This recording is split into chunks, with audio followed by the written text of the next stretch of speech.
هواي جنتي وبزمزم لري وطن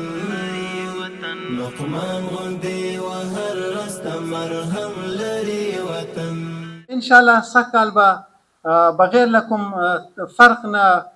په مختلفو ولایاتو کې کاغه د شمال ولایتونه دي کاغه د جنوب ولایتونه دي کاغه مشرقي ولایات دي نو ان شاء الله تر یو شپېتونه چې هغه موږ تیر کال ته مراحل کړي د ټولو به افتتاح کیږي دا د موږ غالبا درېمه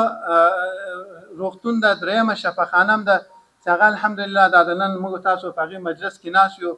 او دا زما لپاره شخصا تاسو باور وکړئ که ما د خپل کور خښته کوده زه به دومره نه وم خوشحاله لکه څنګه چې د ګیرو ولسوالي چې دا یو ډېره غښتلې د مجاهده ولسوالي ده مجاهدین یې روزلي دي انشاءالله د موږ لپاره او د تاسو ټولو لپاره دا د خوشحالي ځای ده بل دا کلینیک باندې انشاءالله په روغتون باندې پیل کیږي او نن به افتتاح کیږي په دې کې څه مسؤلیتونه موږ ته راجع کیږي موږ به د هغې نظارت کوو هغې لپاره وخت په وخت موږ سره موږ د ساختمان رئیس صاحب راغلی رحیمي صاحب موږ د انجینرانو د ټیم د ساختمان مسؤلیت دوی په غاړه ده انشاءالله دوی به د دې ساختمان مراقبت کوي څه تخطي پکې ونه شي فني او نور مشکلات پکې پیدا نه شي انشاءالله د دې پروژې تکمیل سره به موږ تاسو د ولسوالي په سطحه مستغني شو هغه خدمات چې موږ به کابل ته تلل موږ به غزني ولسوالي ته ولایت ته تلو هغه به دلته انشاءالله ترسره کیږي د دې نه وروسته زما خپله که دلته کوم تجار حضرات وي هغه خلک چې یو څه نه څه اقتصادي کوي هغوی دې په دې کې خپله برخه واخلي د دې لپاره موږ د دومه مرحله د تجهیزاتو ده بیا درېیمه مرحله دې لپاره د تشکیل ده موږ ډېر کوشش وکړو دې ته وړ او مسلکي ډاکټر صاحبان نرسان او هغه لابراتوار والا نور ملګري ورته پیدا کړو او ستاسو له طرف نه هم کوشش وشي څه نه څه ځکه کوم کار کې چې عمومي د ټولو لاس وي هغه کې ډېر خیر وي هغه دوام مومي او که چېرته داسې چې دا خو د امارت له طرفه یو پروژه ده او دا دلته تطبیق شوله او تاسې حفاظت ونه کوئ خدای نخواسته کال 2 کاله 3 کاله وروسته پروژه ختمه وي بیا به نه خدمات وي نه به نو زما له ټولو نه دلته قومي مخور علما او مشایخ ناست دي دوی نه همدا غوښتنه ده که دوی دغه ته توجه وکړي او د دې د حفاظت لپاره خپله دوی اقدامات وکړي ځکه وزارت ته چې بیا کله خبره رسیږي وخت ډېر اخیستی وي بل یو اخري توصیه کوم توصیه دا ده الله پاک فرمایي و اذا مریضتو دا د ابراهیم علیه السلام قصه ده هغه وایي چې کله زه مریض شم ګوره دا د مرض نسبت ځان ته کړی نو فهو یشفین الله پاک ماته شفا راکوي ګوره د مرض نسبت د امراض چې دلته اوس موږ څومره کتلي دي ډېر کم امراض داسې چې یو مریض د هغې په تشخیص باندې یا هغې په علت باندې نه پوهېږي اکثر امراض خپله غلطي لکه څنګه چې اوس یو څوک موټر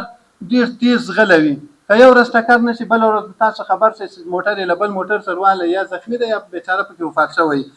همداسې خپل صحت سره بې احتیاطي کول دا د امراضو سبب ګرځي نو په هغه کې تاسو خپل کور کې ماشومانو ته ستورسرو ته دا باید پیغام ورسوئ چې هغه دغه سره احتیاط وشي چې هغه د امراضو د نشر او د امراضو د ایجاد سبب ګرځي لکه نن سبا هغه امراض ډېر د موږ تاسو په اختیار کې دي له خولې نه خپرېږي یا له خوراک نه خپرېږي موږ تاسو اوس دا رواج ده که نه پخوا خو دا رواجونه نه وو که واده وي حتی خیرات وي بل چېرته وي پیپسیانې او دغه مشروبات راوړي مشروبات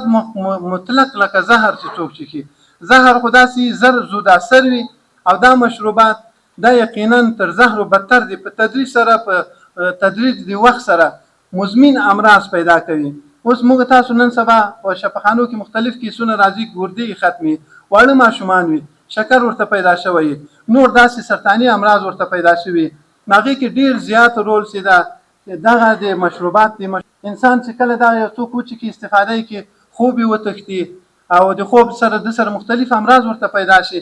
د هغې په ضمن کې شکر ورته پیدا شي د وینې فشار ورته پیدا شي قلبي امراض ورته پیدا شي چې ځینې امراض زموږ د خپلو غلطیانو نتیجه وي نو کوشش وکړئ خپل اولادونه او خپل والدین او نور زنانه وي هغې له دې مهلک امراضو نه له هغه شیانو نه چې هغه خدای نخواسته سبا د یو مزمن مرض ګرځي سبب ګرځي له هغې نه وساتئ نو الحمدلله موږ تاسو لپاره د خوشحالي او د ویاړ ورځ ده چې دا روغتون دلته افتتاح کوو انشاءالله